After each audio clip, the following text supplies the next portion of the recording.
बिस्मिल्लाहिर्रहमानिर्रहीम अस्सलामु अलैकुम। Welcome to knowledge lab by Raheel Ahmad.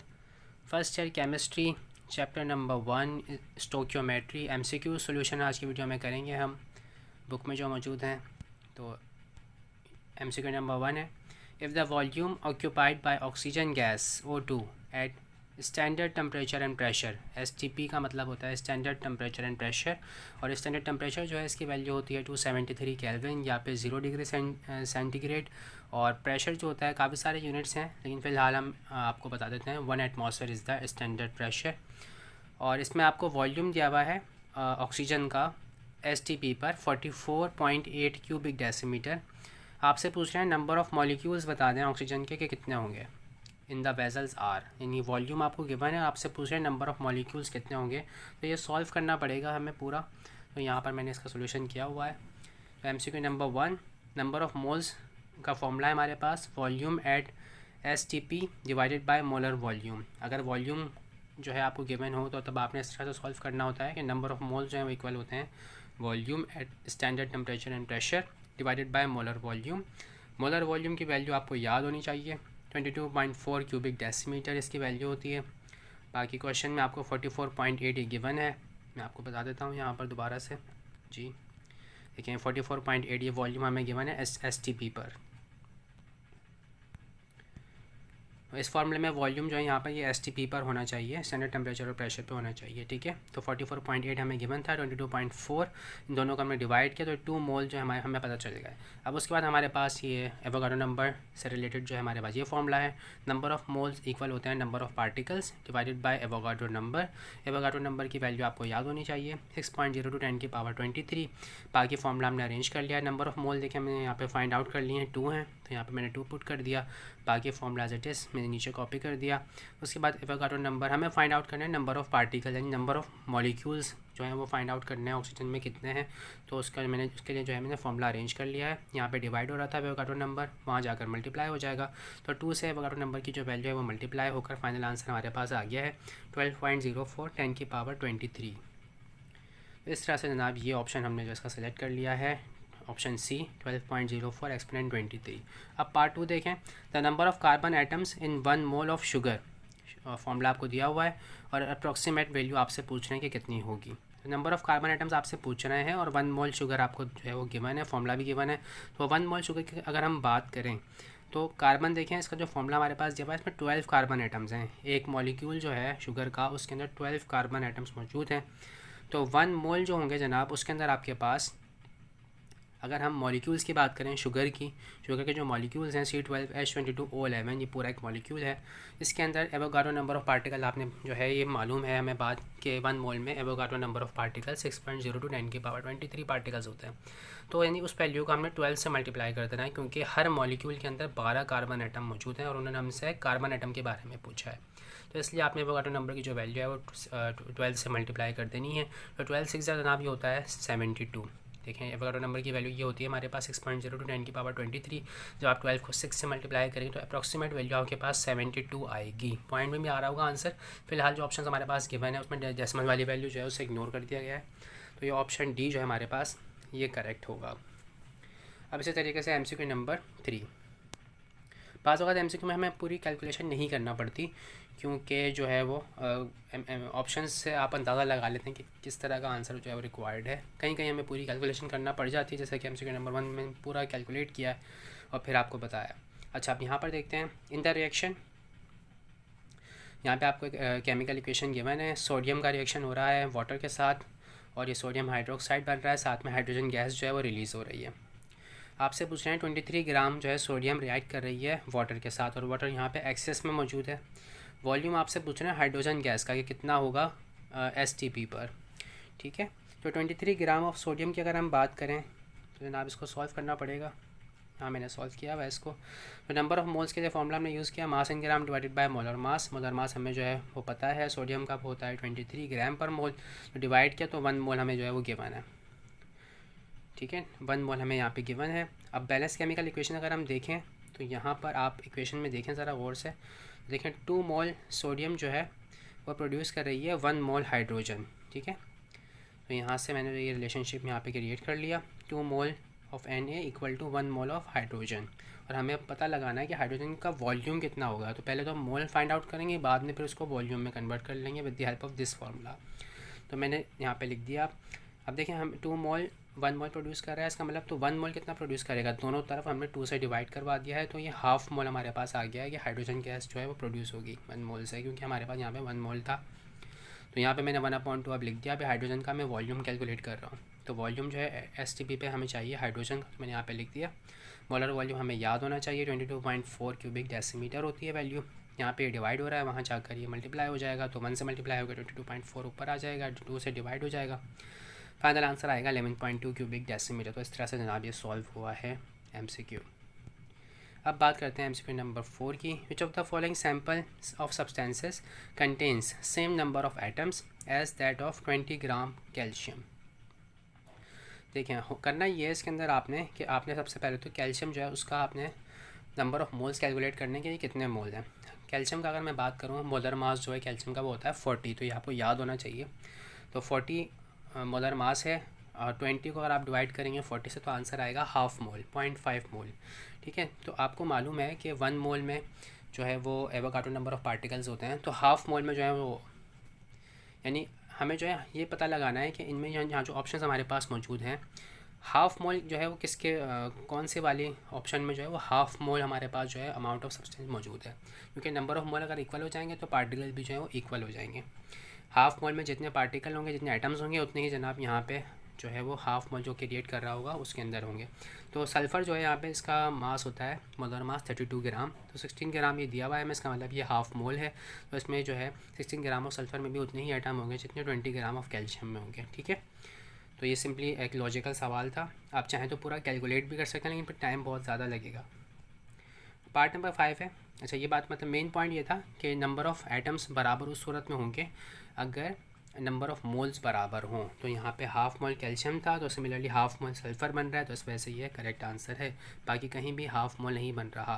24 ग्राम जो है मैग्नीशियम, ये 1 मोल बन रहा है। 90 ग्राम कैल्शियम जनाब ये 39 होता है इसका मोलर मास, तो तकरीबन ये जो है वो हाफ से थोड़ा ज़्यादा है। और कार्बन की बात करें तो 12 जो है इसका होता है मोलर मास। ठीक है, तो इस तरह से जनाब, ठीक है, हाफ से थोड़ा कम है, सॉरी है पोटाशियम की अगर बात 19.5 अगर होता तो एक्जैक्टली हाफ हो जाता। तो पार्ट नंबर 5 की बात करते हैं। विच of the following statement is incorrect, कौन सी वाली स्टेटमेंट जो है वो गलत है। आपसे वो पूछ रहे हैं the mass of 1 mole chlorine gas is 35.5 ग्राम। तो फर्स्ट ऑप्शन ही यहाँ पे इनकरेक्ट है।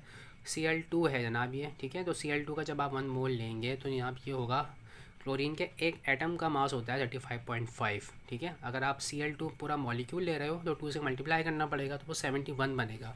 तो 71 ग्राम जो है वो 1 मोल के बराबर हो, तो पहला ही ऑप्शन हमारे पास इनकरेक्ट है। बाकी मैं आपको एक्सप्लेन कर देता हूँ कि सही किस तरह से हैं ये।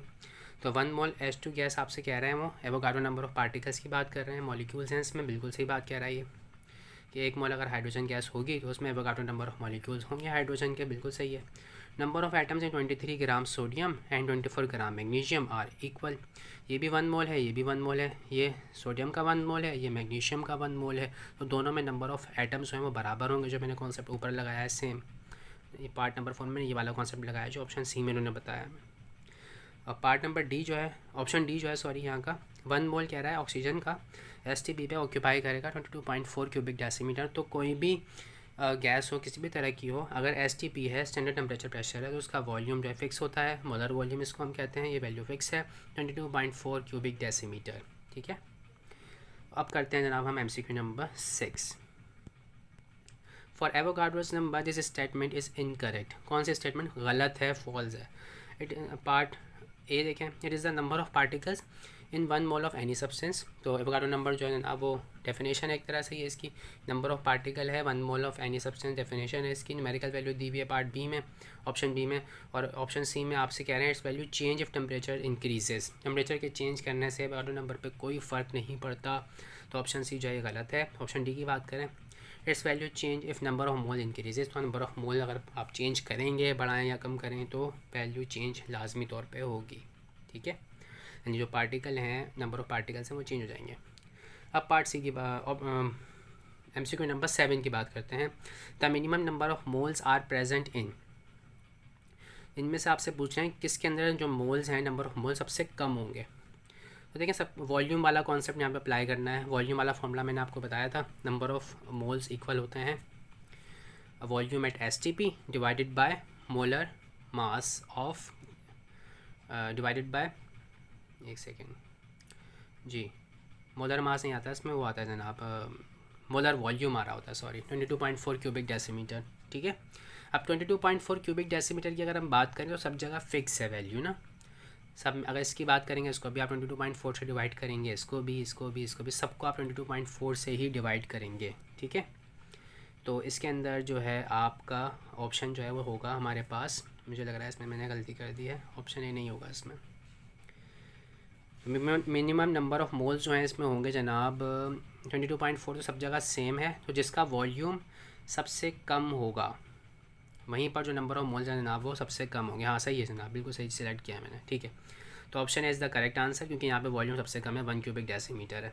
1 को आप डिवाइड करेंगे 22.4 से, सबसे मिनिमम वैल्यू आएगी। बाकी यहाँ पर देखिए 5 डिवाइडेड बाई 22.4 करेंगे आप, इसमें आप 10 डिवाइडेड बाई 22.4 करेंगे, इसमें आप 22.4 को 22.4 से ही डिवाइड करेंगे, तो ये 1 मोल है। ठीक है, बाकी ये जो है लेस देन 1 है बी और सी में। बाकी ऑप्शन है जो है सबसे कम, इसमें जो है आपको वॉल्यूम मिलेगा, क्योंकि सब के सब डिवाइड करने वाली वैल्यू सब में सेम है, न्यूमरेटर सब में अलग अलग है, तो न्यूमरेटर सब छोटा सबसे इसी में ही है, इसका मतलब इसी में मिनिमम नंबर ऑफ मोल्स आपको इसी में मिलेंगे। पार्ट 7 में part number 8, number of atoms in 60 grams carbon are. 60 gram जो है जनाब, इसमें आपको नंबर ऑफ़ एटम्स पूछना है, तो नंबर ऑफ़ मोल्स पहले आप कैलकुलेट कर लें कितने बन रहे हैं। देखता हूँ मैं इसको स्लाइड बनाई है या नहीं बनाई, तो ये वर्बली करवा देता हूँ मैं आपको। ठीक है, 60 ग्राम का मतलब है देखिए 12 जो है वो मास होता है कार्बन का, मोलर मास है 12 ग्राम पर मोल कार्बन के लिए, तो आप जो है मोलर मास से डिवाइड कर देते हैं। तो 60 का जब आप 12 से डिवाइड करेंगे तो नंबर ऑफ मोल्स आपको पता चल जाएंगे। 5 मोल्स आ रहे हैं यहाँ पे कार्बन के, तो 5 को जब आप मल्टीप्लाई करेंगे एवोगाड्रो नंबर की जो वैल्यू है 6.02 10 की power 23, this is the value. जब आप इससे मल्टीप्लाई करेंगे तो 30 आपको मिलेगा ना, 30 पॉइंट समथिंग। तो 30 को जब आप एक्सपोनेंशियल फॉर्म में लिखेंगे तो 10 की पावर 23 की बजाय 24 हो जाएगी, क्योंकि डेसिमल आप एक डिजिट जो है वो पीछे की तरफ मूव कराएंगे, स्टैंडर्ड वैल्यू जो कि ऑप्शन में गिवन है। तो 3.01 10 की power 24 is the correct answer. ठीक है, अगर 30 लिखेंगे 30 पॉइंट समथिंग लिखेंगे तो 10 की पावर 23 होगी, लेकिन अगर 3 पॉइंट करके लिखेंगे तो 10 की पावर 24 हो जाएगी। तो ये जो है एक्सपोनेंशियल नोटेशन वाली वो सारी बात थी। अब हम करते हैं अगला MCQ number 9, maximum number of molecules present in the following sample of gas. किस गैस के अंदर, किस सैम्पल ऑफ गैस के अंदर जो नंबर ऑफ़ मॉलिक्यूल्स हैं वो सबसे ज़्यादा होंगे, सबसे ज़्यादा उसी में होंगे जिसके बाद नंबर ऑफ़ मोल ज़्यादा होंगे। ठीक है, तो अगर हम बात करें देखिए यहाँ पे मास फिक्स है, नंबर ऑफ़ मोल्स के लिए फॉर्मूला मास वाली कंडीशन में होता है mass in gram divided by molar mass. अब मोलर मास से करना है हमें डिवाइड, ऊपर वाली वैल्यू फिक्स है। अब मोलर मास अगर आप जो है वो ज़्यादा करेंगे, आपसे मैक्सिमम पूछें, अगर आप मोलर मास ज़्यादा करेंगे तो वैल्यू कम हो जाएगी, डिवाइड हो रहा है ना, डिनोमिनेटर में है, तो आपको वो ऑप्शन सेलेक्ट करना है जिसका मोलर मास सबसे कम है। तो मोलर मास सबसे कम मैं आपको बता देता हूँ, देखें ऑक्सीजन में 32 है मास, मोलर मास, मीथेन में 16 है, क्लोरीन में 71 है, कार्बन डाइऑक्साइड में 44 है। तो सबसे कम मास जो है ना वो मीथेन के लिए है, इसी वजह से इसके बाद जो नंबर ऑफ़ मोल्स होंगे वो सबसे ज़्यादा होंगे। नंबर ऑफ़ मोल्स ज़्यादा होंगे तो मतलब नंबर ऑफ़ मॉलिक्यूल्स जो हैं वो भी मैक्सिमम हो गए। अब नंबर 10 की बात करते हैं हम, जनरली एक्चुअल यील्ड इज़, जो हकीकत में जो पैदावार होती है, एक्चुअल जो यील्ड होती है वो हमारी थ्योरेटिकल कैलकुलेशन वाली जो यील्ड होती है उसके मुकाबले में वो हमेशा क्या होती है, कम होती है, तो लेस देन थ्योरेटिकल यील्ड होती है। This is the correct answer. Percentage yield वाला पूरा एक टॉपिक है आपके पास, फॉर्मूला वगैरह भी है, इसके न्यूमेरिकल्स भी हैं, तो जनाब ये वहाँ से है। और जो भी आप थ्योरेटिकल चीज़ कैलकुलेशन करके जो आप रिज़ल्ट ऑब्टेन करते हैं वो हम जो है परफेक्टली अचीव करना काफ़ी मुश्किल होता है, क्योंकि लॉसेस होते हैं, तो एक्चुअल यील्ड जो है जनाब वो लेस होती है थ्योरेटिकल यील्ड के मुकाबले में। तो जनाब ये हो गए हमारे MCQs कंप्लीट चैप्टर नंबर 1 के, और इसकी जनाब इंशाल्लाह बहुत जल्द जो न्यूमेरिकल्स भी मैं अपलोड कर दूँगा, सोल्यूशन उसका रेडी है, बस वीडियो रिकॉर्ड करके अपलोड करनी है। तो थैंक यू सो मच, आज की वीडियो में इतना ही। लाइक करें, शेयर करें, सब्सक्राइब करें चैनल को। अल्लाह हाफ़िज़।